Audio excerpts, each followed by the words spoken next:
Pagbasa sa Aklat ng Kawikaan, Kabanata 12, talata 1 hanggang 28, ang taong may unawa ay tumatanggap ng payo, ngunit ayaw mapaalalahanan ang matigas ang ulo. Si Yahweh ay nalulugod sa taong matuwid, ngunit sa masasama siya ay nagagalit. Ang makasalanan ay hindi mapapanatag, ngunit ang matuwid ay hindi matitinag. Ang mabuting babae ay karangalan ng asawa, ngunit kanser sa buto ang masamang asawa. Ang taong matuwid ay mabuting makiharap, ngunit ang masama ay bihira lang magtapat. Pumapatay ng lihim ang mga pangungusap ng masama, ngunit ang salita ng matuwid ay nagliligtas sa kapwa. Ang masama ay lubusang mapaparam at di na magbabalik, ngunit ang sambahayan ng matuwid mananatiling nakatindig. Ang taong matalino ay magkakamit ng karangalan, ngunit ang aanihin ng masama ay pagkutsa lang. Ang maralitang nagsisikap ay mabuting di hamak kaysa nagkukunwang mayaman, ngunit sa gutom nakasadlak. Kahit sa kanyang mga hayop ang matuwid ay mabait, ngunit ang masama kahit kanino ay sadyang mabagsik. Ang taong masipag ay sagana sa lahat, ngunit ang isang hangal sa yaman ay salat.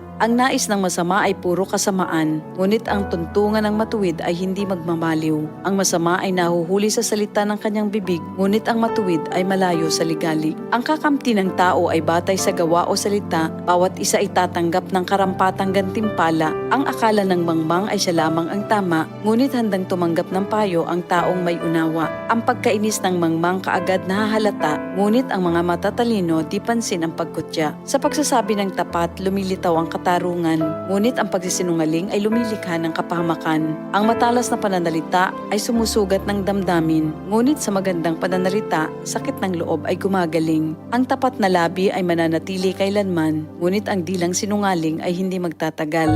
Ang nagbabalak ng masama ay mag-aani ng kapahamakan, ngunit ang nag-iisip ng mabuti magtatamo ng kagalakan. Ang kasamaang palad ay malayo sa matuwid, ngunit ang buhay ng masama ay puno ng ligalig. Namumuhi si Yahweh sa taong sinungaling, ngunit ang tapat ay ligaya niya at aliw.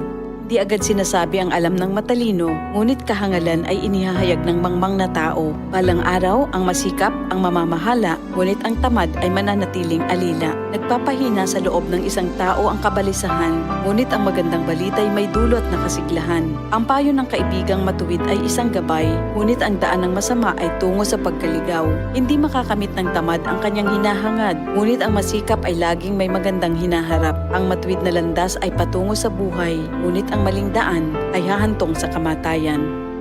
Ito ang salita ng Diyos. DCXL 558